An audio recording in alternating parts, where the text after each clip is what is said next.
This is the 13th lecture in our review before we start Algebra 1, and this lecture is very short and sweet, mainly because we already covered on the topic on how to do this in a previous lecture. I just want to touch up on it as it relates to fractions, and that is common denominators.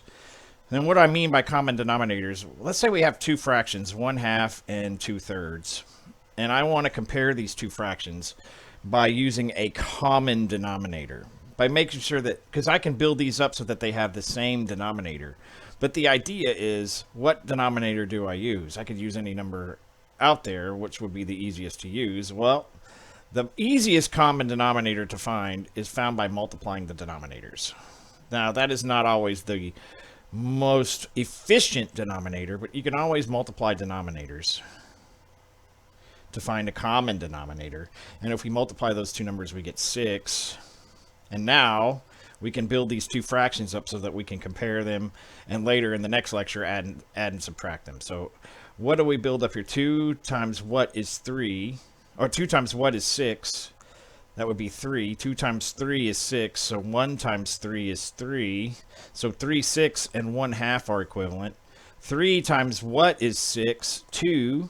So 2 times 2 is 4. So what I did was I just multiplied this by 2 over 2, and I multiplied this by 3 over 3, like we did in the last lecture, straight across. And we built this up, and we can see now that 2/3 is bigger than 1/2. Now I'm going to show you an example of why we don't always want to multiply denominators. Mainly because when we reduce the fractions, we're going to have some really big numbers if we just multiply fractions. Multiply the denominators. So let's see. A good example would be, let's look at 1/9. Let's look at 2/9 and 1/6. Now, which one of these fractions is bigger? Now, we can use 54. 54 is a perfect common denominator. However, it's not the most efficient common denominator. And we can find the common denominator by finding the least common multiple, because the least common multiple is this of the two denominators is the same as the least common denominator. This is the method that we want to use, and we did this before in a few lectures ago when we found the least common denominator and the greatest common factor. So remember, we took these two numbers and we found their prime factorizations. And the prime factorization of 9, well, 9 is 3 times 3, and 6 is 2 times 3. And then once we found these, we found the unique factor where it is used the most in each factorization. So 2 is used the most once in 6. So the LCM is 2 times, and 3 is used the most twice. It's used twice here and once here, so we're going to use it twice here. So the least common multiple is 2 times 3 times 3, which is 18. Now 18 is a whole lot easier number to deal with than 9 times 6, which is 54. So let's call that 18. Now we can make these the same fraction to compare them. 9 times what is 18? 2. So 2 times 2 is 4. And 6 times what is 18? 3. So here you can see that 2/9 is greater than 1/6 because 4/18 is bigger than 3/18. Okay, let's look at one more. We're going to look at 7/12 and 5/16. Now, which one of those is bigger? It's really hard to tell just by looking at it. Now, when we compare these two, the easiest way is to cross multiply, but we're not going to do that. We're going to find common denominators because eventually in the next lecture, we'll be adding, subtracting these two fractions, and we need a common denominator. Okay, so 12 times 16 we could use as a common denominator. However, that is a very large number. 12 times 16 is, what is, let's see.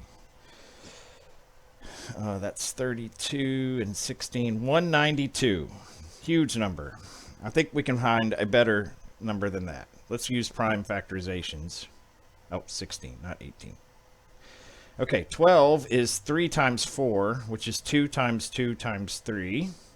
And 16 is 2 to the 4th, which is 2 times 2 times 2 times 2.